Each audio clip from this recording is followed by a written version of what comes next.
this is Cindy with Creating the Heart, and today I am using some Christmas scrap to make a Valentine's Day card. So I'm going to start with a 5.5 by 4.25 card base, and you might be able to guess that I have already cut something out using this big piece of paper. It is 5.25 by 4, and this is actually I cut, I think, the Teddy Bear Parade. I cut this, and I'm going to cover that up so that it is usable. So the hardest part, I think, with scrap is when you have a piece of scrap that when you cut it down, it is really small. It is hard to use really in any usable way. I mean, it's kind of hard to cut it with your Cricut or your die cut machine. I guess you could use it, you know, for borders, or you could punch things out. You could die cut, you know, things with your physical dies.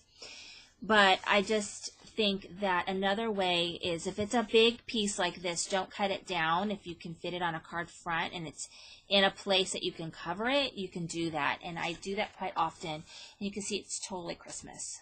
So I do that all the time. I do that with my solid cardstocks as well. And what I've been doing is I've been going through my cardstock scrap, and I've been cutting it down to either 5.5 by 4.25 or the next largest, if it's like this, you know, the die cut image in the middle.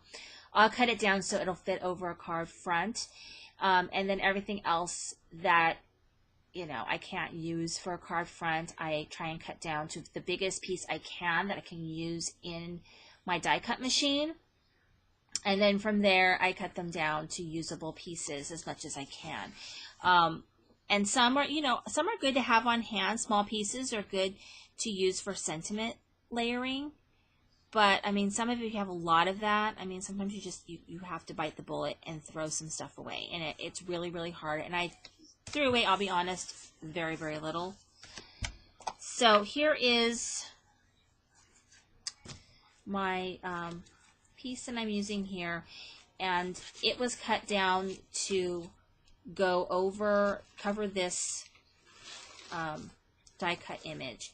And then what I've done is I've gone ahead and tied some red organza ribbon down here at the bottom. I've cuddle bugged this with, you know, embossed it with my Swiss Dots folder.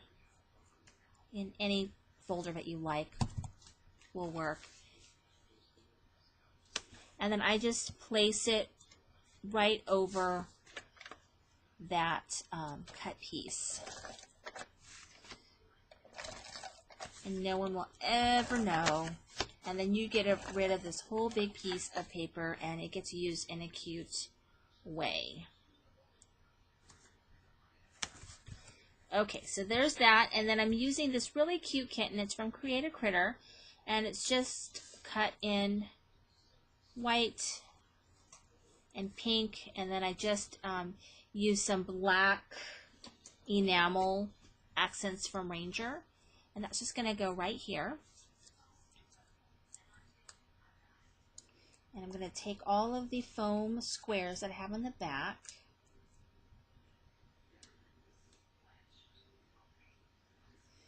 and here I go, here I go.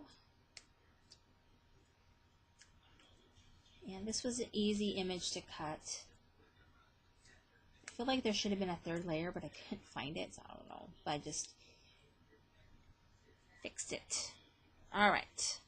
So this is, I'm going to kind of place it a little bit underneath the ribbon, like that. And then my image is from, it's Here Kitty, I believe it's called.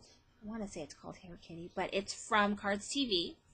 And it's her cat set, and this one is Smitten Kitten, and I'm just going to put it right here at the top, and I put also on the squares, foam squares.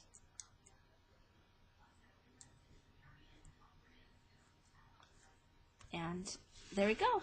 Very simple card, and I don't think it feels real Christmassy. I think you really can tone that Christmas down and make it into a Valentine's Day card or anything else you want.